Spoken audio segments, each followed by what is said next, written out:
Okay, so criminal law today we talked about causation, and there's two parts of causation. There's actual causation and there's proximate causation, and both are necessary to actually uphold a criminal offense. In other words, you need to prove that the person actually caused the result that occurred, and that's what causation is. We talked about several cases. Let's start with actual, and we'll go over like we did with mistake of law yesterday. But we'll go over the common law approach first, and then the MPC approach, and just list a case, and then we'll do the same kind of order for proximate as well. So with causation, actual causation, or causation in fact, is another term for it. The common law approach is the but for, and you may have heard this before because it's a common term, but it means the result would not have happened but for the actions of the defendant. So because the defendant did this, and only because the defendant did this, this result occurred. So for example, say somebody's standing across from you, you slap them. Had you not slapped them, well, then they wouldn't have actually been hurt. That's what actual causation is. The common law approach is this but-for test, but there is a substantial test as well. So if there isn't a but-for, then you can use the substantial test. And to have the substantial, you need two independent people, two independent acts, and alone those acts would result in the harm caused. So the reason why this is an issue, why you use substantial, is because if A shoots B and C shoots B and B dies instantly from both acts at the same time, well, then who's going to be held responsible? Well, with the but for, neither of them are guilty, because neither of them, you can't discern who actually caused the death. But if with the substantial test, both of these acts are sufficient to cause this result.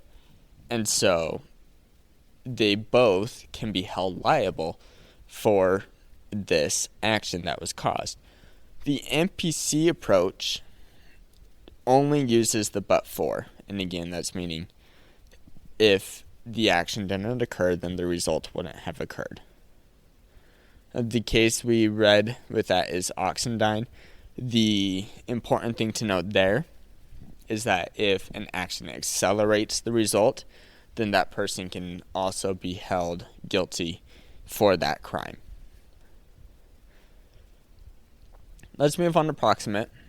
Proximate, we have two cases. It's People v. Rideout and Velazquez and East State. And People v. Rideout, what happened there is a person was drunk, made a turn, caused an accident, caused the headlights to go out. The people weren't harmed who he had hit, so they got out of their car just to make sure that that Rideout was all right. And they were fine. They made it to safety. They made it to the side of the road. And then they went back and they were hit by another car, which is quite unfortunate, to say the least. I shouldn't laugh there, because it's also quite sad. But Rideout was arrested and convicted of vehicular manslaughter. Actually, I should say he was arrested of a driving while intoxicated, which caused a vehicle death. And he appealed, saying that there was no cause. I wasn't the one who hit him. He walked out there of his own accord. Yes, I caused the accident. There is actual causation, but there is no proximate causation. So yes, had I not caused the accident, he would not have died. But it was his own actions, him walking back out of safety, back into the road, into danger, caused him to be hit by another car. And so because of his apparent safety and then his intentional actions, I can't be held liable for that death. And this is actually the common law approach. So there's 6 factors to consider whether or not someone has this approximate cause.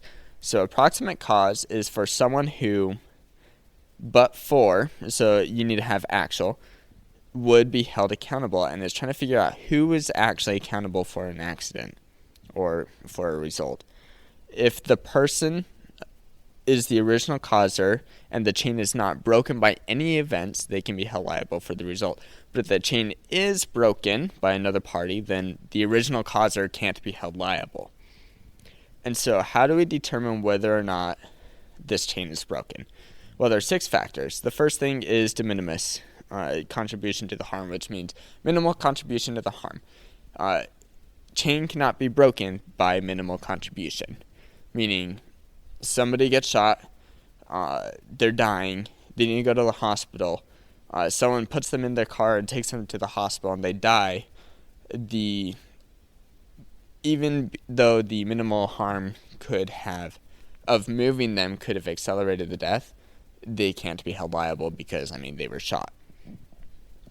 The intended consequence, meaning if a person intends the result to occur and then it doesn't happen the way that it intends, but the result does happen, they can still be held liable for that.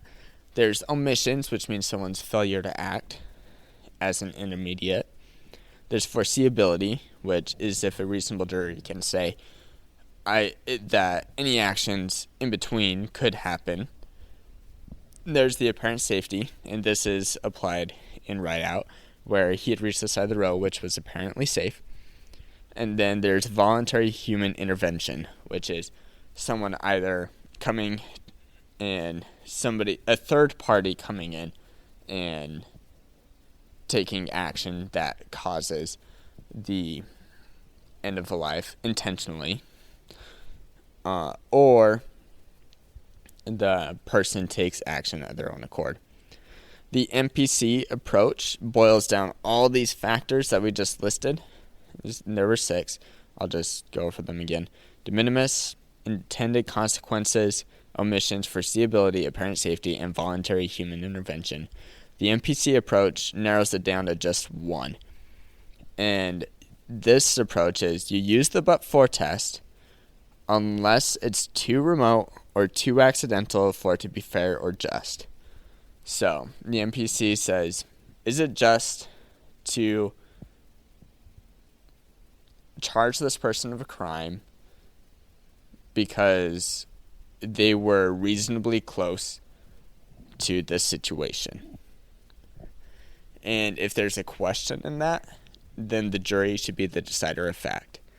And that is the causation doctrine, or causation principle, with actual causation and proximate causation.